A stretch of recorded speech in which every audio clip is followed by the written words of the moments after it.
सावरकर जिन पे आज चर्चा होती है, I am Gandhi, I am not Savarkar.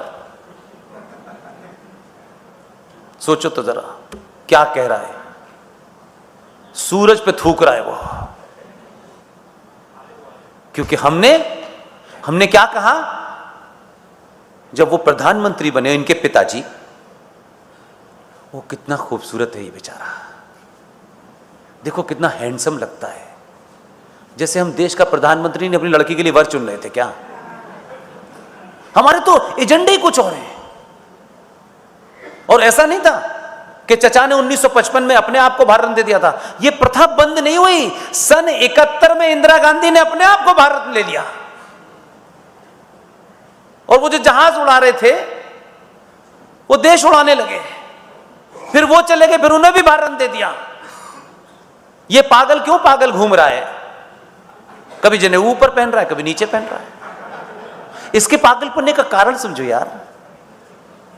इसको ये समझ नहीं आ रहा मुझे भारत देने का तो मौका ही नहीं आएगा, उसे कौन देगा?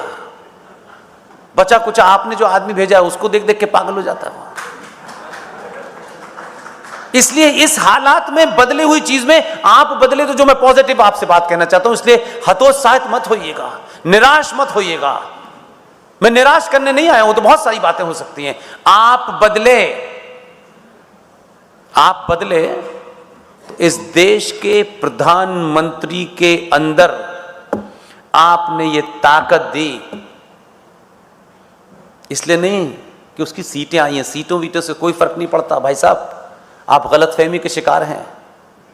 आपके बदलाव के कारण सत्ता के शीर्ष पे बैठने वाले का इस बात पे दबाव है, मुझे वोट किसने दिया है। और उसको अपने वोट देने वालों को पता है, और यह भी पता है कि इन्होंने 2-2 बार दिया है।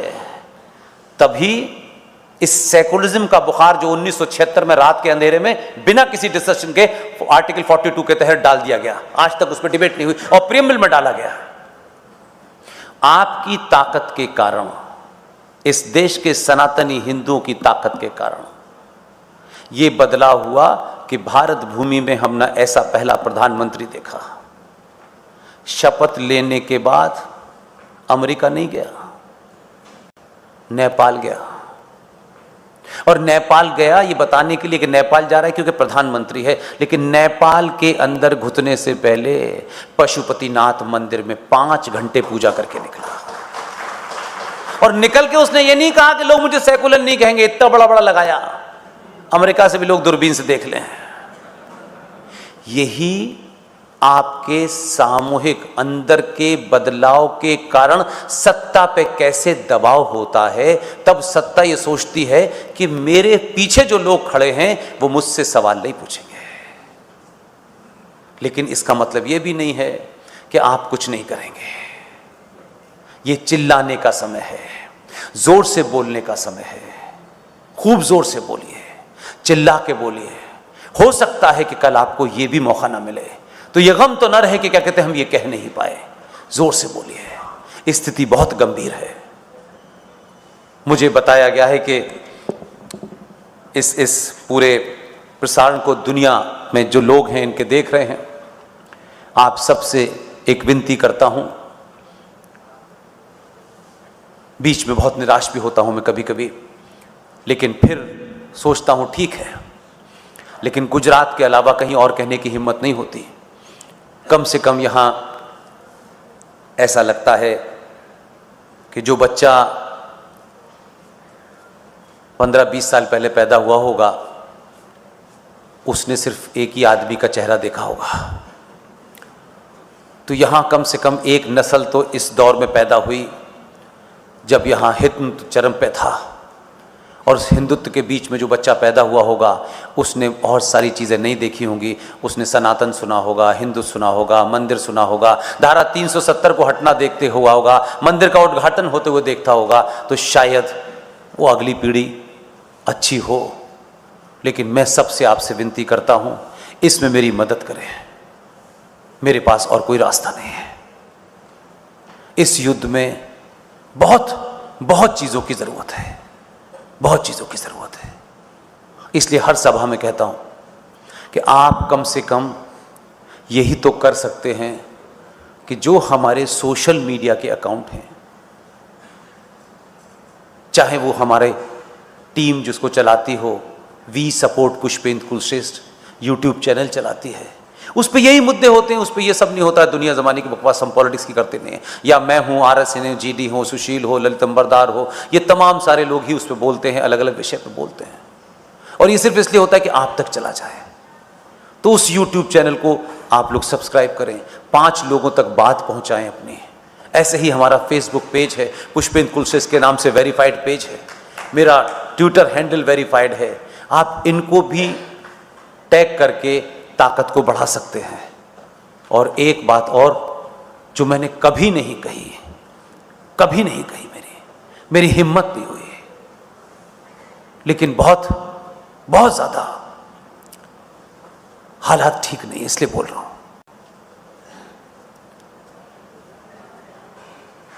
पता नहीं ये ठीक होगा कि नहीं होगा।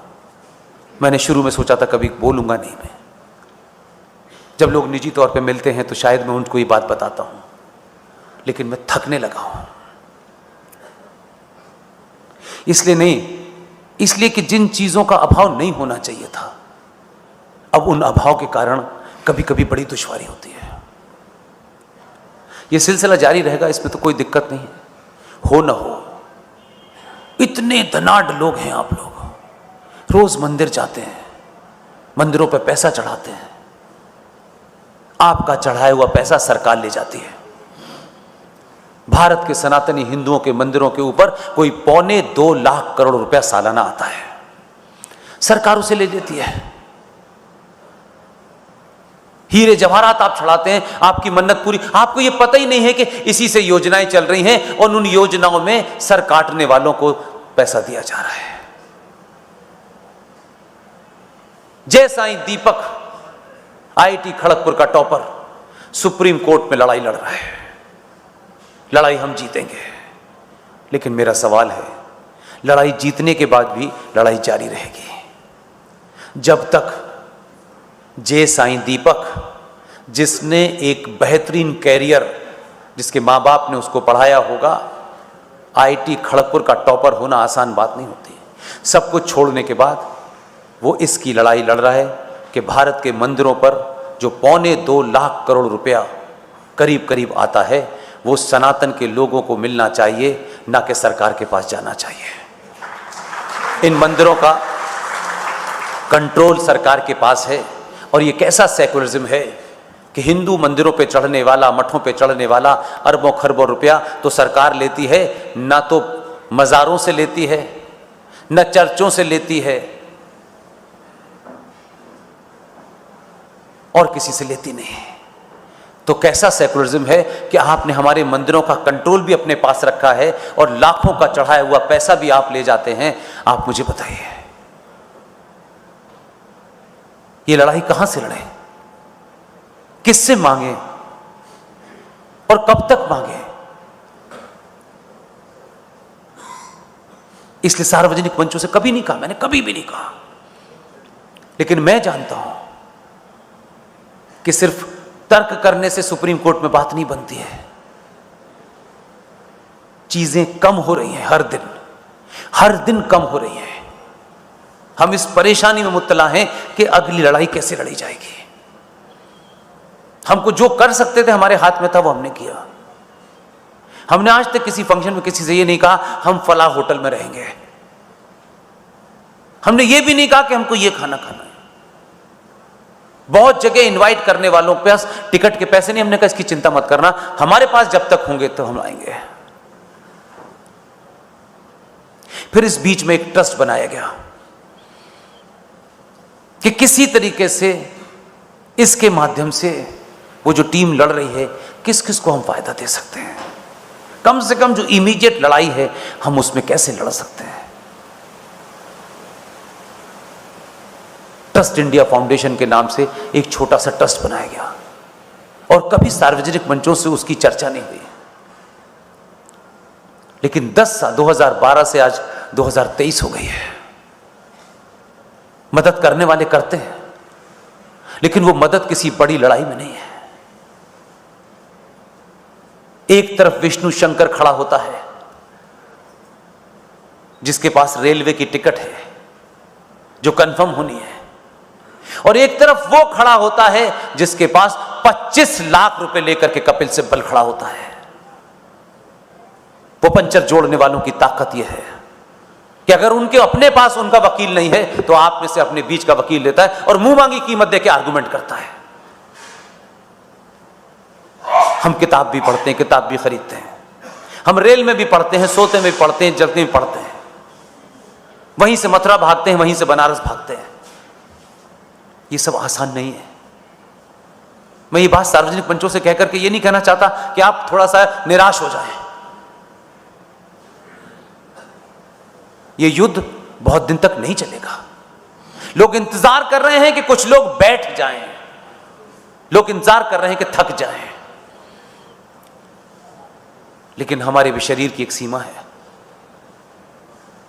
हमारे ऊपर भी दूसरे दायित्व हैं। इसलिए जो जहां खड़ा है, जो जैसे इसमें मदद कर सकता है करे। हम तो किताब छापते हैं, फिर उसे लोगों तक भिजवाते हैं कि भाई इसे खरीद लो, ये 10 रुपए इसमें से बचेंगे तो उसमें से हमारा कुछ काम हो जाएगा। हम में चंदा मांगने की क्षमता नहीं है, वो आर्ट, वो फन हमारे अंदर नहीं है। इसलिए अगर